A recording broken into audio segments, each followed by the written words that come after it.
السلام علیکم، میرا نام رانا آصف اقبال ہے اور میں بطور D S P legal D P office D G Khan میں اپنے فرائض منصبی سر انجام دے رہا ہوں۔ مئی 2022 میں تھانہ کوٹ مبارک کی حدود میں ایک انتہائی افسوسناک واقعہ ہوا، جس میں محمد اختر نے اپنی بیوی کے ساتھ ناجائز تعلقات کی بنیاد پر محمد جاوید کو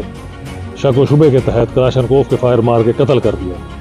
اور اس کے فوراً بعد وہ اس ملک سے فرار ہو گیا۔ جناب آئی جی صاحب ڈاکٹر محمد عثمان انور، آر پی او صاحب ڈی جی خان اور ڈی پی او صاحب ڈی جی خان کی سپرویژن، ہدایات اور زیر نگرانی بطور انسپکٹر لیگل تمام ٹیکنیکل اور اپنے وسائل بروئے کار لاتے ہوئے ہم نے ریڈ وارنٹ کا تحرک کیا اور اس ریڈ وارنٹ کی کوشش کے سلسلے میں محمد اختر ملزم مقدمہ نمبر 103/2022 تھانہ کوٹ مبارک کو آج الحمدللہ ڈی جی خان پولیس نے سعودی عرب سے ذریعہ انٹرپول گرفتار کرا کر اپنی کسٹڈی میں لے لیا ہے۔ یہاں میں آپ کو